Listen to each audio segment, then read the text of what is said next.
Bienvenue.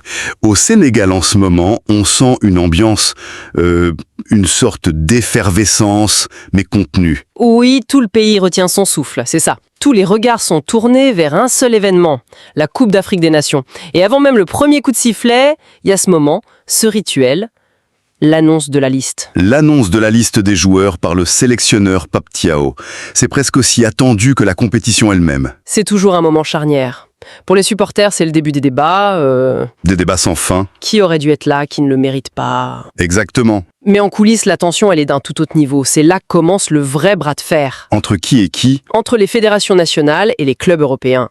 C'est presque inévitable vu que ce sont eux qui emploient la majorité des joueurs. Et c'est justement dans ces coulisses qu'on va se plonger aujourd'hui. On a sous les yeux un article de WeSport, daté du 11 décembre, et l'idée c'est d'aller vraiment chercher ce qui se cache derrière une simple liste de noms. Parce qu'on imagine souvent que c'est une décision purement sportive. Oui, voilà. Mais ce que cet article révèle, c'est que la réalité, elle ressemble beaucoup plus à une négociation. Une sorte de diplomatie de haut vol. Absolument. Cet article, c'est une étude de cas parfaite. Ce ne sont pas des théories, là, ce sont des faits. Des noms, des dates, des clubs. On va voir concrètement comment une fédération doit faire preuve de souplesse, de créativité, pour simplement pouvoir compter sur ses meilleurs joueurs. Alors, allons-y. L'article commence par poser le décor. La grande annonce, c'est pour ce samedi, le 13 décembre, à 11 h, au siège de la Sonatel Orange à Dakar. Le cadre formel, quoi. Voilà. Mais le journalisme, c'est d'avoir l'info avant. Et WeSport lâche une info clé, qui serait confirmée par la Fédération sénégalaise de football. Ah oui. Le nom d'Hassane Diao, l'attaquant de Côme, en Italie, il sera bien sur la liste des 28. Et ça, ce n'est pas un détail. Surtout que l'article précise bien que c'est un joueur souvent miné par les blessures. Donc le fait que Pape Thiaw le sélectionne, c'est déjà une marque de confiance. C'est un message très fort. Mais que la fédération le confirme en amont, ça c'est une autre stratégie. Ils savent que son club, Côme, et surtout son entraîneur Cesc Fabregas, est réticent. Ah, Fabregas. En officialisant sa présence avant même la liste, la FSF pose un jalon. Elle dit « Diao est essentiel pour nous, sa sélection n'est pas négociable. C'est une façon de prendre la main. » Le nom de Fabregas est intéressant, quand même. Lui, en tant qu'ancien joueur immense, il a été des deux côtés de la barrière. Il sait ce que la sélection représente. Bien sûr, mais aujourd'hui c'est un coach. Sa seule priorité, c'est son club. Sa réticence, elle est logique. Plus que logique, elle est professionnelle. Oui, tout à fait. Perdre son avant-centre titulaire pour potentiellement plus d'un mois, en pleine saison de Serie A, c'est un coup dur. Il défend les intérêts de son employeur, c'est normal. Et c'est là qu'on voit toute l'ambiguïté. La FIFA impose la libération des joueurs, non? Oui, mais la réalité, c'est que les clubs ont un pouvoir d'influence énorme. Donc la manœuvre de la FSF est très habile. Elle verrouille publiquement la sélection de Diao pour couper court à toute discussion. Et c'est là, en lisant la suite, que je me suis arrêtée. Je m'attendais à lire que la fédération avait gagné, qu'elle avait imposé son choix. Mais non. Ah non, pas du tout. Diao sera sur la liste, oui, mais il ne rejoindra pas le groupe en même temps que les autres. On parle d'une dérogation. C'est courant, ça. Ça l'est de plus en plus. On entre là au cœur du réacteur, au cœur de la négociation. Ce n'est pas une imposition, c'est un accord. Compromis, exactement. L'article est très précis. Côme a obtenu l'autorisation de garder Diao pour un match crucial contre l'AS Roma, le lundi soir, c'est-à-dire juste après le début officiel du rassemblement. Et il ne sera pas juste sur le banc pour faire joli. Non, il devrait être titulaire avec son numéro 38. C'est dire à quel point le club comptait sur lui pour ce match. La logistique est folle. Il joue le lundi à 19h45 et il saute dans un avion juste après pour rejoindre la tanière. Il arrivera donc au mieux le mardi. Au mieux, oui. Mais attends, si on y réfléchit, on peut voir ça comme un compromis intelligent, mais est-ce que ce n'est pas aussi un signe de faiblesse de la fédération? En cédant là-dessus, est-ce qu'elle ne crée pas un précédent? C'est une excellente question et elle est au centre de tout. Faiblesse ou pragmatisme? Moi, je pencherais pour le second terme. Pourquoi? Il y a 15 ou 20 ans, le rapport de force était plus brutal. On a connu des histoires de clubs qui se braquaient, qui déclaraient un joueur faussement blessé. Mais à confrontation directe, quoi. Voilà. Aujourd'hui, on est dans une autre ère. L'ère de la diplomatie forcée. Je dirais plutôt l'ère du partenariat commercial. Le joueur, c'est un actif du club, un investissement de plusieurs millions d'euros. Le club n'est plus juste l'employeur. Il est le gestionnaire de cet actif. C'est ça. Donc, ce que cet arrangement nous montre, ce n'est pas une fédération qui cède. C'est une fédération qui comprend qu'elle doit négocier. Elle n'exige plus, elle propose un deal. Vous nous le prêtez pour la conne, et en échange, on vous le laisse pour votre match important. C'est gagnant-gagnant. En tout cas, c'est pensé comme ça. La FSF a son joueur, et Com ne se sent pas lésé. La relation est préservée pour l'avenir. C'est crucial. Vu comme ça, l'enjeu, ce n'est donc plus de gagner le bras de fer, mais de s'assurer qu'il n'y ait pas de perdant. Et on pourrait penser que c'est un cas unique, mais l'article nous montre que non. C'est bien une tendance de fond. Il nous emmène en Espagne avec le cas de Pathé 6. Et le cas de 6 est peut-être encore plus révélateur. On n'est plus dans l'anecdote, on est dans le système. L'article est formel. Il devrait aussi suivre le même calendrier que Diaco. Donc un autre joueur, un autre club, mais le même arrangement. Le schéma est identique. Il joue pour le Rayo Vallecano et son entraîneur, Íñigo Pérez, veut absolument le garder pour le match de la Liga contre le Real Betis.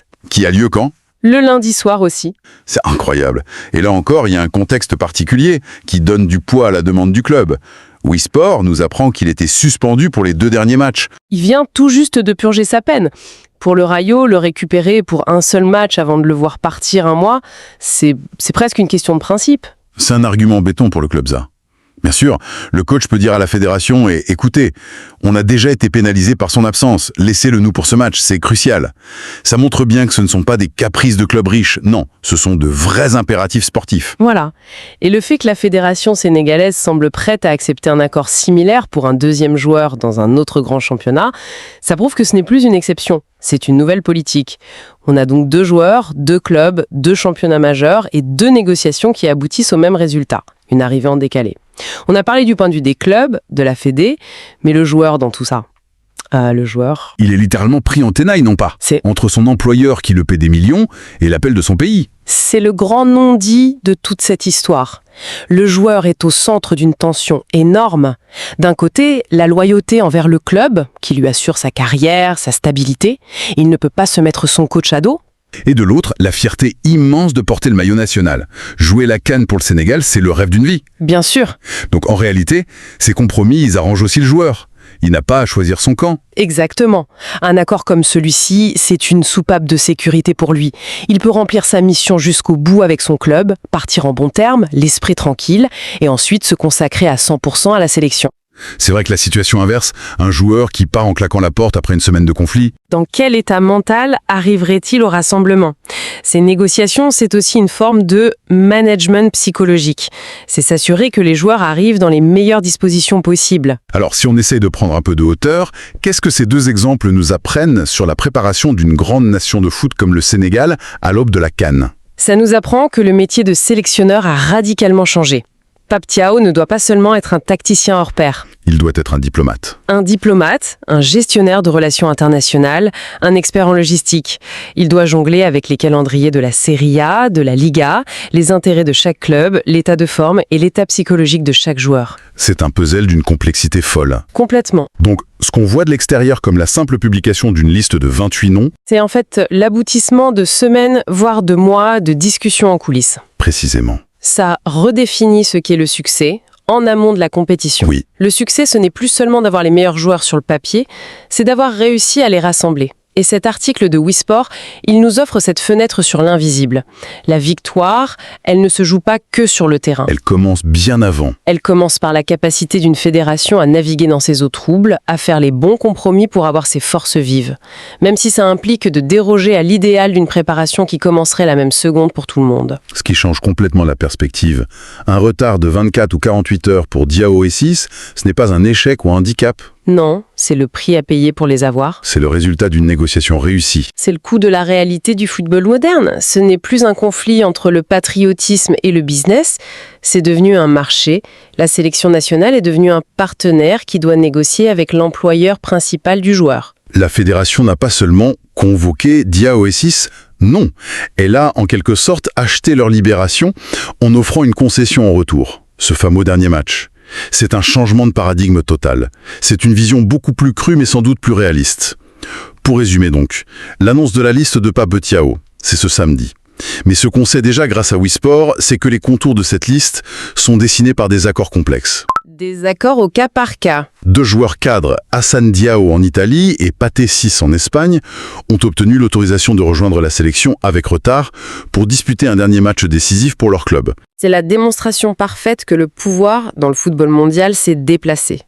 Les règlements de la FIFA existent, mais la réalité économique, elle a créé un système parallèle, celui de la négociation. Et ce sont les fédérations les plus agiles qui s'en sortent. Les plus agiles et les plus diplomates, oui. Ce sont elles qui tirent leur épingle du jeu. Ce qui nous laisse avec une dernière pensée pour la route. Oui, tout ça soulève une question de fond. Dans ce nouveau marché où le club est, disons, le client principal, et la sélection un partenaire, où se situe la véritable loyauté du joueur? Il est au centre de ce jeu d'influence. Et pour les fédérations, la question devient, jusqu'où peut-on aller dans le compromis? Exactement. Accepter un retard de 24 heures, c'est une chose. Mais demain, les clubs demanderont quoi? De garder un joueur pour les 2 premiers matchs de poule? Où est-ce qu'on place le curseur? Où place-t-on le curseur pour ne pas sacrifier l'essentiel, c'est-à-dire la cohésion d'une équipe qui vise à conquérir un continent? C'est sur cette ligne de crête, je pense, que se jouera une partie de l'avenir du football de sélection.